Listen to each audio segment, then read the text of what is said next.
Hey friends, welcome to MERMAY bloopers. Did you miss me? I took a week hiatus off of YouTube, maybe even a little more than a week, but I want to say thank you because it was just the rest I needed. I needed to ice my wrist, I needed to give my hand a bit of a massage and get back to work.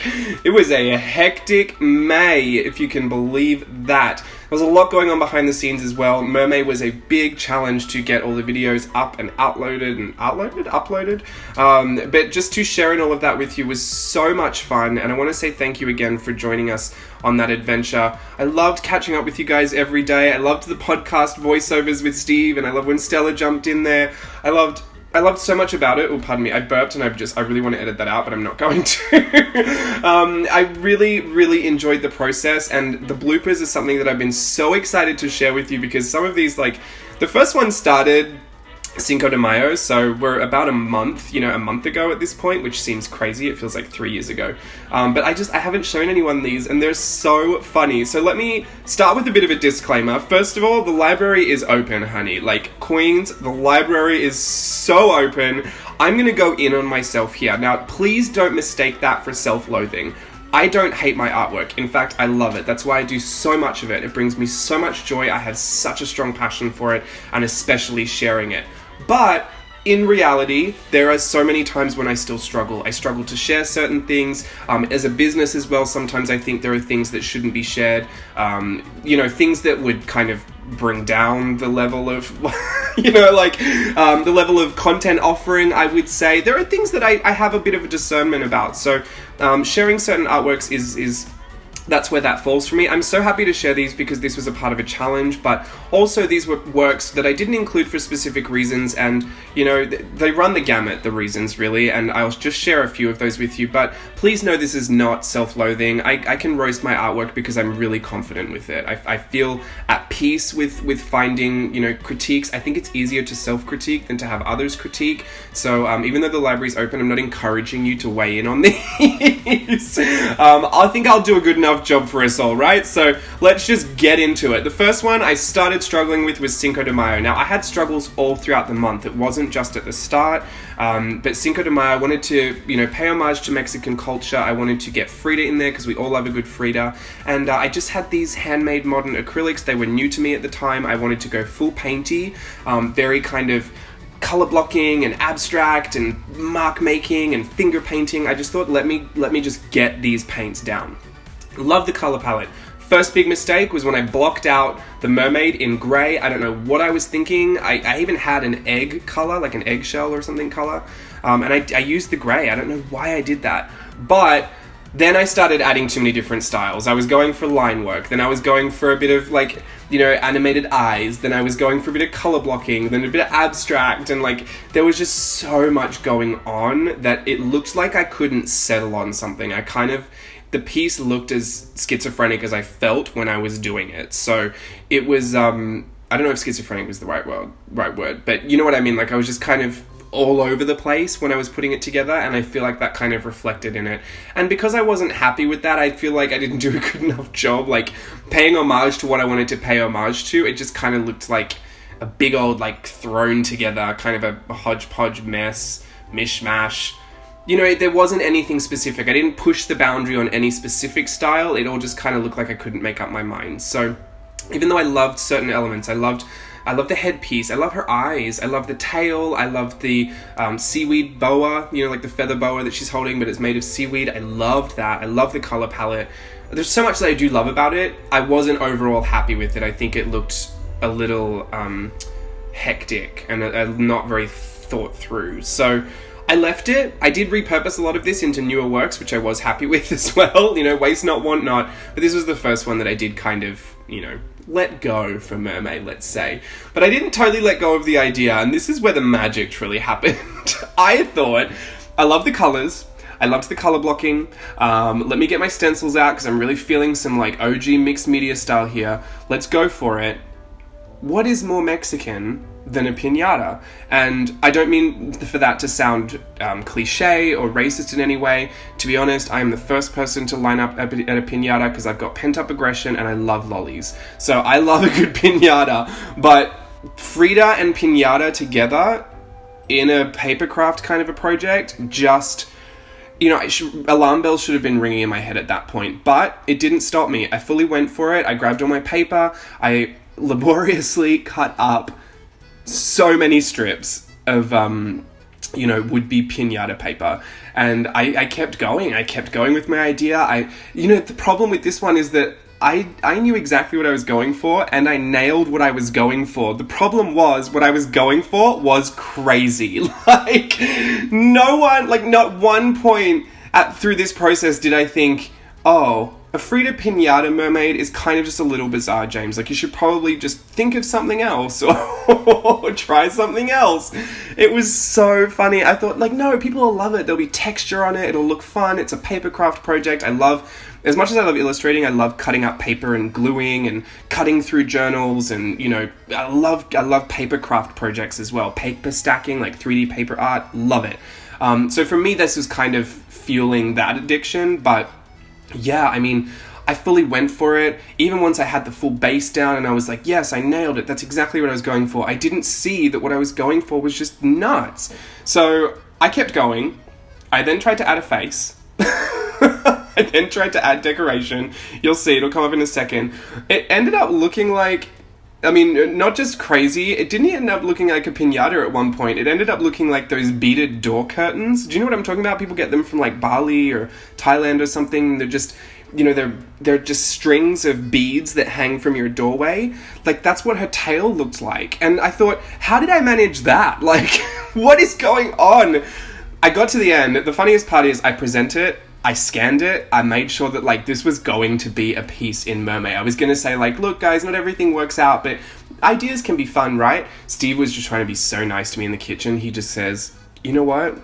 I think you could try something else. And that's when I kind of just needed him to tell me what I already knew. I'd had enough time to look at it, and I thought, this is just kind of crazy. It's hilarious, but it's just not going to be a part of Mermay. So I hope you enjoy the furry fish Frida Pinata. Probably one of the craziest ones that did not make it. In fact, I should have put that at the end because it's just so ridiculous. But yeah, that honestly was going to be a piece. Now I'm thinking, how would I have turned that into a coloring book page? Now since I made the coloring book, I just honestly don't know how that would have worked. But the next piece is just an experiment using Dylusions ink. I love the water reactivity of Dylusions ink. I think you can get some really great textures, but I was masking off areas because I thought I might do a fun positive negative space kind of ink illustration.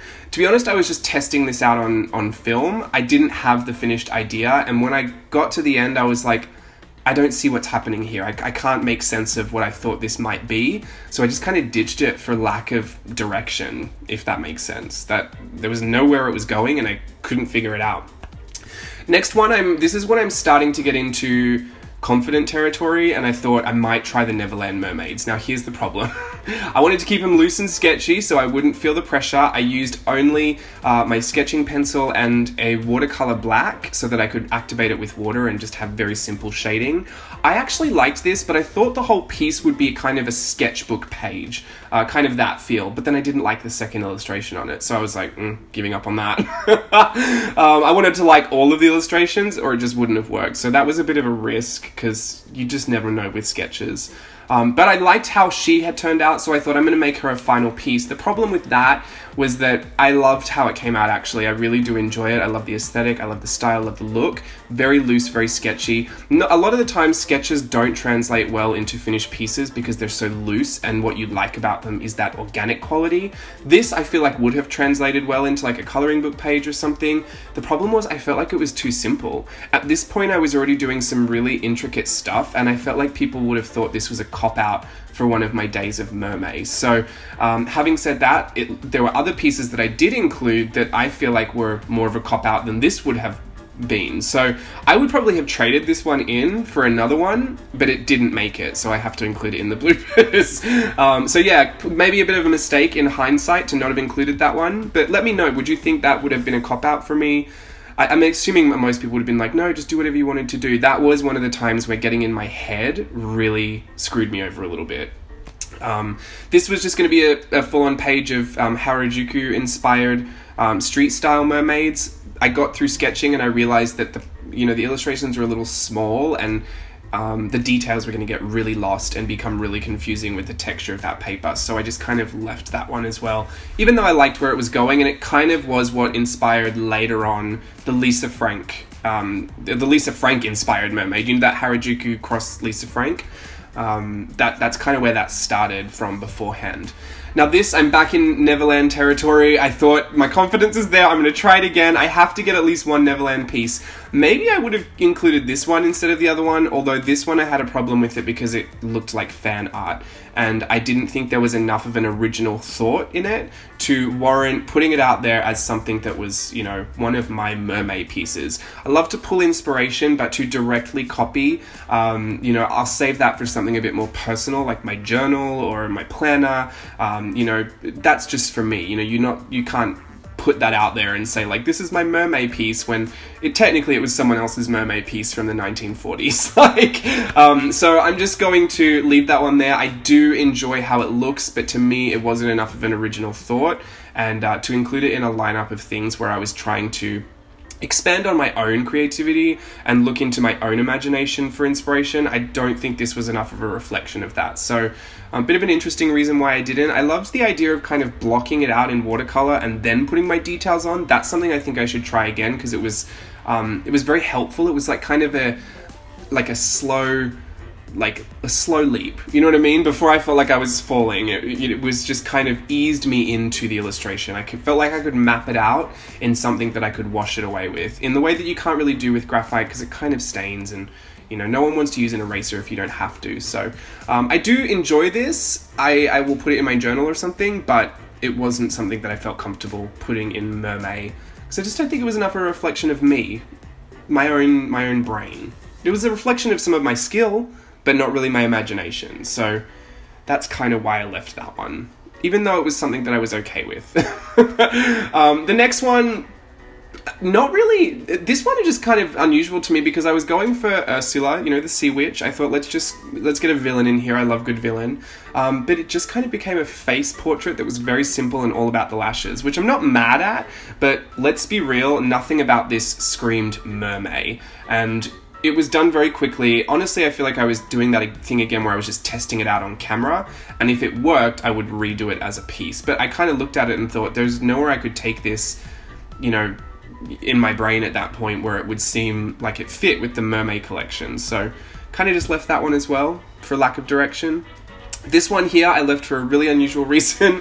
This was going to be a geisha, like a modern, young geisha, hip, like with all the modern street style of Harajuku. I was still in that headspace. We were talking about so many Japanese stories in May that, like, I was so there. The problem was I put glasses on her, and that bow, it kind of looked like a retro librarian mermaid geisha. Like, it became too many of the wrong things. So I couldn't figure it out. Once I saw that, I couldn't unsee it, and I thought, I'm not going to complete this librarian piece. Like, I'm just going to leave it. It can be something else. I'll cut it up and put it in my journal somewhere, but it wasn't going to be what I wanted, so I did just ditch it. Which, you know, I'm happy to do it in that stage where it's like, you know, just a small sketch. It's when I finish the piece and then I ditch it that it's kind of like, oh, what a waste, like hours. But to be honest, it's not really a waste because you are learning, even though, you know, you might not include it. There's still lots of valuable things that I learned. This piece, the film cut out, and I had run errands between filming, and when I came back, I was like, you know what? I'm not doing this. I had my inspiration had kicked over for something else at that point, and I thought I would try that instead. So, you know, I don't wait for inspiration to strike, but if it does, I go with it. I have learnt at least that much, that you should just go with your gut, because you'll kind of just be stumbling along until you try the thing you actually want to be trying. So, since inspiration took me somewhere else, I just gave into it and did that instead, and left this piece still like this, just sitting over on the side of my desk. But yeah, is it? Did I cut that up? I don't know. I've cut up a bunch of them and already repurposed them, which is nice. Waste not, want not, reduce, reuse, recycle, okay? That's my PSA for today. It's not hoarding if it ends up in a journal. Anyway, this is the last two I have included in videos already. So you have seen this, and I have already kind of talked about why I left this one out. It's because I went strong and wrong with the texture. I put way too much in, way too fast, and I couldn't save it, in my eyes. There's always a way to save something, but you know what? I had a different idea, so I just went with that instead. And this is so funny to me. I loved the color palette up until here, there. When I added the blue,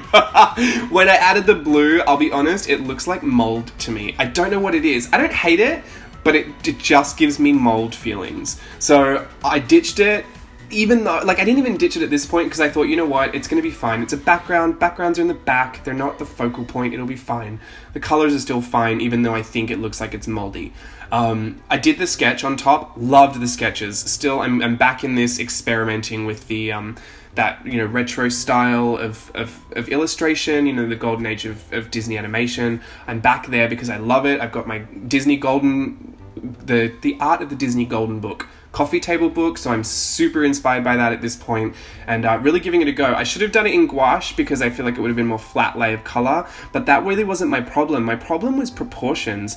Her face, I kept messing up. You really don't know, but like, these illustrations are made to look so simple, and I think they're actually easier to sketch because in a sketch, you're more forgiving of if a line might be a little bit off.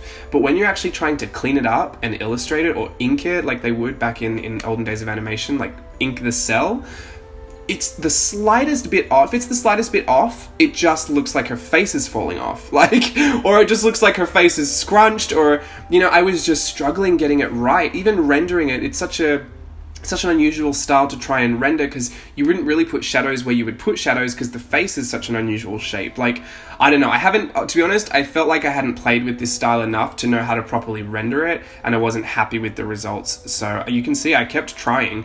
Like, it wasn't for lack of trying, but in the end I did just go with the simple sketch that I had done, and I was much happier with that. And but I did repurpose these. He's in my journal because I feel like he's me. A little thinner than me, but don't worry, I'll get there. And she's sitting off to the side because I still need to try and fix her face. It's a little overworked at this point, but she might be salvageable. Anyway, roast is over. The roast is done. We're all cooked. I hope you enjoyed all of that. Honestly, such a crazy adventure. Let me know down below if there was ones that you would probably keep in there. In hindsight, there's probably some that I would switch out for ones that are in there, but I had a great time, and I had a great time sharing it all with you. So I hope you enjoyed the bloopers. Let me know what you think of the furry Frida fish pinata. That's the one I'm super curious to hear feedback on. And until next time, I'll have more videos and more everything coming your way now, soon, tomorrow. Maybe. Bye.